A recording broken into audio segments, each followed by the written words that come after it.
Yes. Hello, sir. It's Ben here. I'm editing the program today. Thank you so much for joining us. My great pleasure. Really appreciate your time today. So, what's going to happen? We're on air in about 2.5 minutes' time. Okay. As I'm sure you've been briefed, basically, we're a really sort of conversational, chatty program. Once the presenters introduce you, do feel free, if you hear a point that you agree with, you disagree with, someone says something that you want to talk about, then do feel free just to jump in. Okay. Don't feel that you have to wait all the time for the presenter to say to you, well, Jim, what do you think about that? Okay, just go for it. Yeah. Okay, lovely. So if you can just hang on the line, we're going to be underway in about 2 minutes. Okay. Will I have a chance to say a few words in the beginning, or just be? Yeah, I mean, pretty much that would be fine. Okay, great. The presenter will introduce you, and then you can pick. Excellent. But don't make it don't obviously sort of make your answers too long. Right. We'd much rather people sort of have several bites at the cherry. And converse with each other rather than good. Yeah, okay? Got it. Excellent. Okay, excellent. Thanks, Jim.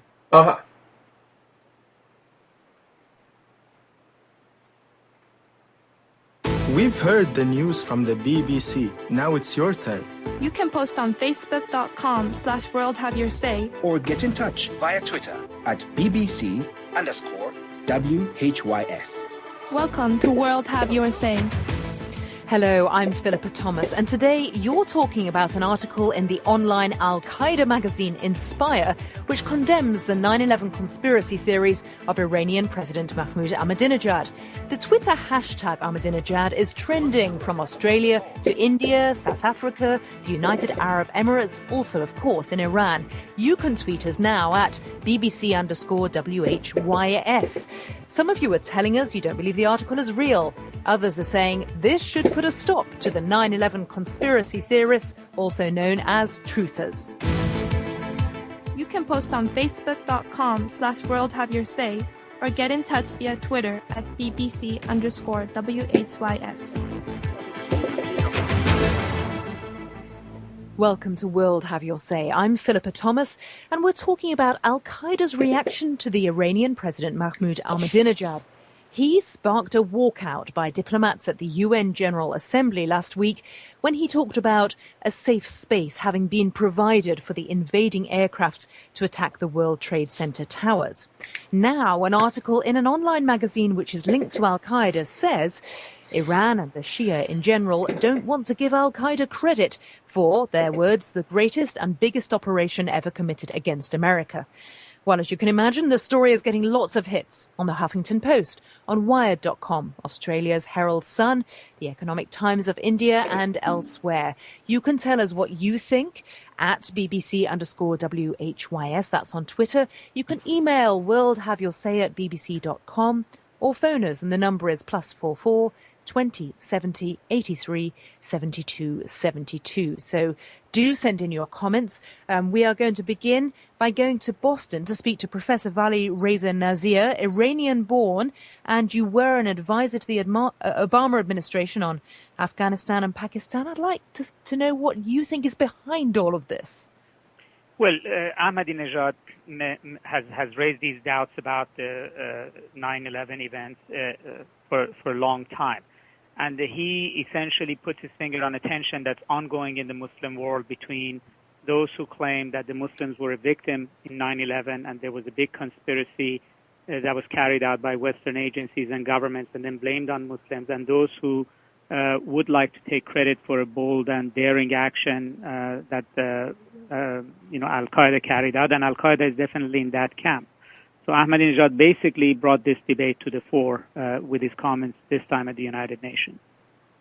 Do you think Al-Qaeda putting out its opinion via this magazine is a sign of a lack of confidence or some sort of vulnerability with the organization? Well, this is a very trying time for Al-Qaeda. Their leader, Osama bin Laden, was killed. The perception is that they are under tremendous amount of pressure from drone attacks and other kinds of operations against them. And the Arab Spring has taken some of the wind out of their sail. So they need to reassert the fact that they are a force to contend with, that they had an important historical impact on developments in the Muslim world and the West, And they didn't like it when a figure as popular as Ahmadinejad, the leader of a Muslim country, basically stood up before the world and declared that 9/11 didn't happen as Al-Qaeda has claimed it. Let's find out what kind of audience President Ahmadinejad has in his own country. We can go to Tehran. Dr. Ismail Karoum, you teach at university, and what's your take on this?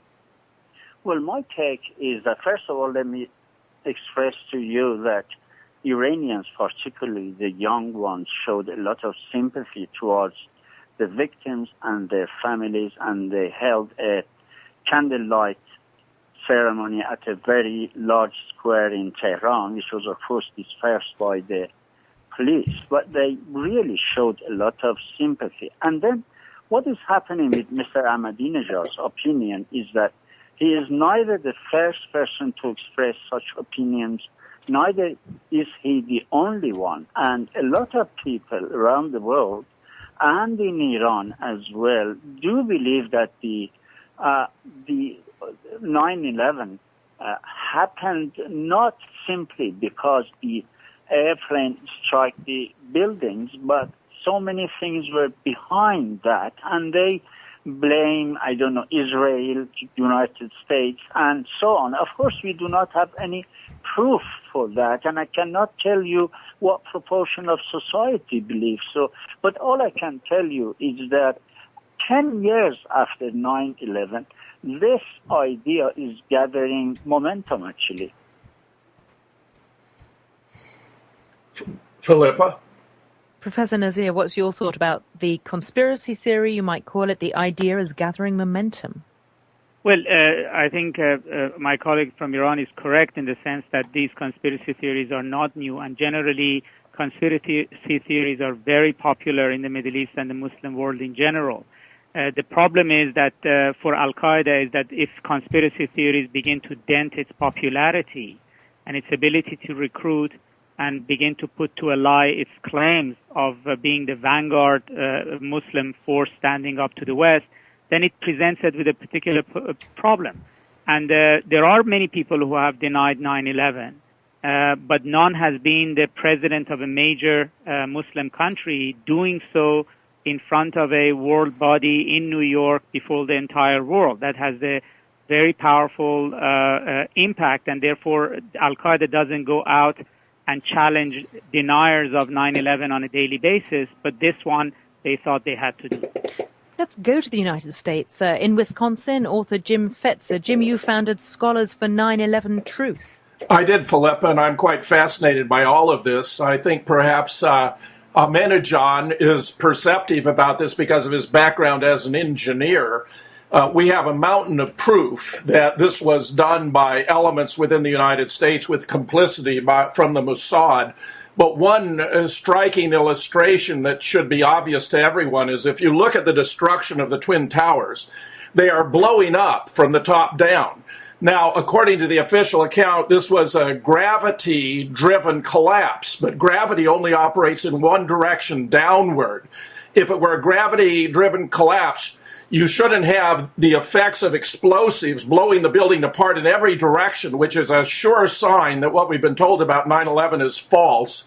And indeed, Scholars has established 20 refutations of the official account, which I published on Veterans Today under the heading 20 Reasons the Official Account of 9/11 is Wrong. New York, Jesse, are you there? You blog on foreign policy, another American take. Jesse, do we have you? You blog about foreign policy and about 9/11 from New York. I don't think we do, but I want to go back to Tehran now. And Dr. Karoum, interesting what you're saying about what Iranians think, because BBC Persian's interactive program, Your Turn, discussed President Ahmadinejad's speech at the UN. And one of the reactions that was posted on Facebook for them from Shima, she said, he's right to call 9/11 a mysterious and suspicious event. A big portion of people are in doubt about that incident, not closing down conspiracy theories from that point of view. Well, that's quite true, particularly when you travel outside Iran and go to the Middle Eastern countries, you realize that Mr. Ahmadinejad's opinion has got more support, actually, than inside Iran. I was surprised. I travel a bit around the neighboring countries. I was surprised to see that in Pakistan, in Turkey, and naturally in Iraq and places like that, this gentleman has got more support, and people do believe in him and follow his speeches, and they pay attention to whatever he says. And majority of people, let's say majority of people whom I confronted, they actually supported his ideas. That is why I am saying that the more time goes by, this is gathering momentum, and more people believe that there was a conspiracy behind that. Particularly, we do see films made by Germans and Americans about what my American colleague mentioned about the way the buildings collapsed and the materials which were found underneath these buildings. They showed that some sort of explosive were used of different kinds. So these ideas are not unique, and they are not, for the first time, explained by Mr. Ahmadinejad. We've had a few comments on Facebook about this. One, David White in Scotland, says the US knew al-Qaeda's plans for 9/11. That they actually co-planned it is debatable, but not impossible. Professor Nazir in Boston, you've helped to advise the White House. They must be in despair over some of these very firmly held beliefs. Well, there are also very firmly held beliefs about who killed John F. Kennedy. I mean, at some point in time, this is not a concern for policymakers. But at issue is right now is why this matters to Al Qaeda and to the Iranian president to be raising this issue. And the reason for that is the reality of 9/11 has a powerful political impact in the region. It decides which group in the region is legitimately standing up for Palestinian rights, for Muslim rights. Mr. Ahmadinejad would like to be seen in that role, and so does Al-Qaeda. And therefore, this fight over whether 9/11 happened or not is not a technical discussion, but it's really a competition between two political centers in the Muslim world for the claim to be the leaders of that region in standing up to the West. Do we all believe here that Al-Qaeda exists, that this isn't a front? Well, Philip, it's very obvious that Al-Qaeda was a creation of the CIA and that Osama bin Laden was our man in Afghanistan. Between 79 and 89, we were providing weapons to the Mujahideen leaders in Afghanistan to drive out the Soviet Union. Osama bin Laden not only had nothing to do with 9/11, but he was visited by a CIA agent in Dubai before 9/11 and after 9/11. In the only interview that we know to be authentic, he denied that Al-Qaeda had anything to do with 9/11. He observed that it's contrary to the tenets of Islam to murder innocent women and children, and observed that there was a government within the government of the United States that was trying to cast this blame on Muslims. And he was exactly right. Not only that, but this appears to be the latest disinformation operation to attack somebody who's actually speaking the truth on the world stage by using an entity that I'm quite confident is a disinformation operation. The whole thing is quite a charade, and anyone who is interested in learning more about this, including about the motivation, should visit Veterans Today. Just do a search on Veterans Today, Jim Fetzer, and you'll find 15 articles of mine about 9/11 that discuss all aspects of it. We'll come to Jesse in New York soon. I feel, Jesse, you may have an alternative point of view, but I know that Professor Nazir has to go very soon. Professor Nazir in Boston, you talked about Al-Qaeda worrying about decline. And I think, in fact, we have lost your line now. So we're going to go to New York. Jesse, you blog on foreign policy. What do you make of what you've heard? I sort of don't even feel like responding to the gentleman from Wisconsin because his crackpot theories are so bizarre that I would sooner listen to Scarlett Johansson talk about biology or something. What I'd like to talk about is focus on the serious issues that are actually going on in the Middle East, and agree that there's a sort of panic among Irani forces and in al-Qaeda forces that both of their ways of thinking have been rendered obsolete by the so-called Arab awakening. And so in order to take the spotlight and take it away from the movements toward democracy and secular pluralism in the Middle East and put it on an old, familiar, friendly enemy like the United States, I think they're both hoping will help increase their esteem among the people of that region. Philippa, Jesse is either very ignorant or he's pretending not to know better, because we have all kinds of proof that the Twin Towers, for example, could not possibly have collapsed. The fires were very modest. They didn't burn long enough or hot enough to cause the steel to weaken, much less melt. The buildings were constructed with a safety factor of 20, which meant every floor could support 20 times the number of floors it would be expected to support even during full occupancy. And if the fires had actually burned long enough and hot enough, they would have caused some gradual sagging and tilting of the floors, not the complete, total, and abrupt collapse that took place. I'm sorry to say that Jesse is here to obfuscate what we have well established based upon objective scientific research, including engineers, pilots, physicists, and other experts who have been members and scholars. Again, I reiterate, go to 20 Reasons the official account of 9/11 is wrong. Jesse, I dare say, would be unable to refute any of those. Yes, all right. That's perfectly fine. I'm very glad to hear that you believe that, and you and David Ray Griffin can have your wonderful party and put your tinfoil hats on. But there are also actually really important things going on in the Middle East right now, like how about the fact that inter-ethnic tensions between Arabs and Irani are going to bubble over in Iraq really soon, where we've got 40,000 troops stationed in an occupation that should never have happened? How about that? Is that interesting to you, or is it not conspiratorial enough? The problem, Jesse, is that the whole invasion of Iraq and Afghanistan was predicated on a false theory, namely that the United States was attacked by al-Qaeda, which is completely disprovable. In fact, the government has never been able to prove any of the hijackers were aboard any of the planes, as those familiar with Elias Davidson's research can attest. David Ray Griffin has shown all of the phone calls from all of those flights were faked. In fact, Flight 11 and 77 weren't even scheduled to take off that day, which comes from Bureau of Transportation statistics. And the other two were not deregistered until 27 September 2005. So the question becomes, how can planes that weren't even in the air have crashed? And how can planes that have crashed still be in the air 4 years later? I don't know. That's a great point, and I'm sure that you're completely right about it. And there are really interesting things to talk about, and I would love to hear more from our professor friend. Let's bring in at this point Tazeen, who is in Islamabad. She's a blogger. And Tazeen, you've been listening to the back and forth. What's the view where you are?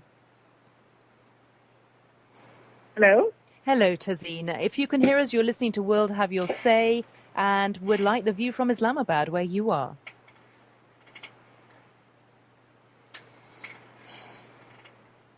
Philippa, if I might add another very... Actually, let me just try to bring Tazeen in. If sure, she of course. Can hear us. We're talking, obviously, about what al-Qaeda has told, or appears to have told, President Ahmadinejad about stopping the conspiracy theories about 9/11.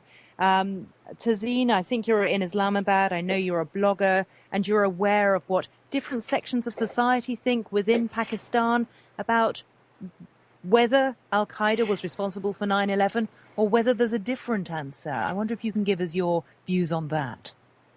I think the opinion in Pakistan, especially in Islamabad, is quite divided. And a lot of people actually looked at the development they looked at it as a funny thing, because I think 3 years ago, The Onion, the satire site, they did something similar, that, when somebody tried to dispute the fact that it was Al-Qaeda who did the 9/11, then Al-Qaeda stepped up and said, hey, don't take the credit away from us. So, and exactly like that. So either we live in an extremely weird world where what happens in Onion comes to life 3 years later. But I think what I think that it can also be a tussle between the Shia school of thought and the Salafi school of thought. and maybe one is trying to sort of discredit the other group. Tazeen, thank you. I should just say we're getting a lot of responses to what James Fetzer has been saying from Wisconsin when he tells us that America has made Al-Qaeda up and America could have been complicit. Libby in Michigan tells us on Facebook, how dare James Fetzer disrespect the memories of all those people that died on 9/11. She says, for every scholar that claims 9/11 couldn't have happened the way it's reported, 10 more can show you how it happened and why it happened the way it did. Steel can melt when fueled by thousands of gallons of jet fuel. And we're getting a lot more coming in on Philippa, I'm sorry those to ideas. Somebody else wanting to stop you from talking. Others, David on Facebook saying you are disrespectful to the families and the people who lost their lives trying to save others. Well, the government's been lying to us about 9/11, Philippa. There's no higher form of respect to the survivors of the dead than to determine how and why they died, which the government has not revealed. In fact, we have an enormous amount of evidence about what happened here, including, for example, the rather stunning event of explosions in the sub-basements of the North and the South Tower that occurred 14 and 17 seconds before the impacts of the planes on the building. Two members of scholars, Gordon Ross and Craig Furlong, established using very precise seismological data from a laboratory run by Columbia University and comparing it with FAA and 9/11, FAA and military data. This had taken place, which anyone can find online under the heading Seismic Proof. 9/11 was an inside job where the purpose appears to have been, at least in part, to drain the sprinkler systems of water so they could not extinguish the very modest fires that resulted from the jet fuel.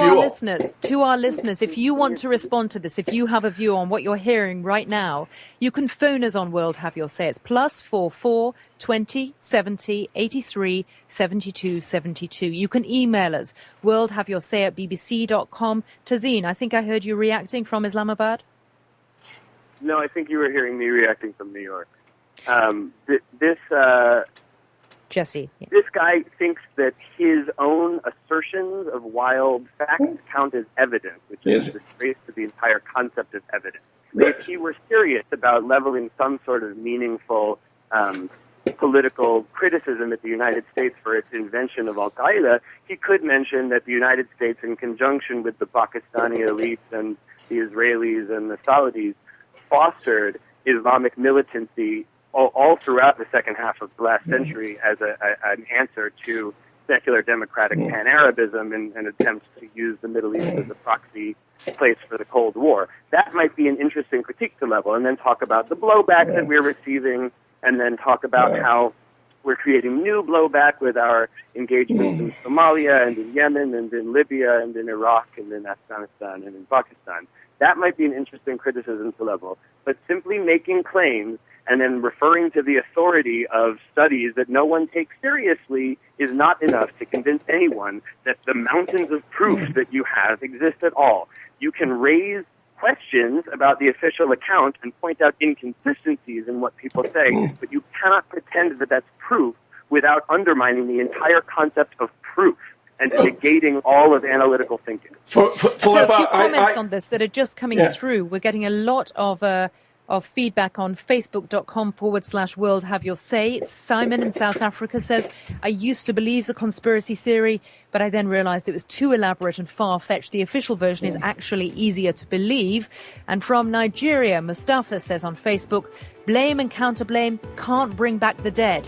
I find it absolutely ridiculous to blame the US or anybody other than Al-Qaeda as responsible for the 9/11 attacks.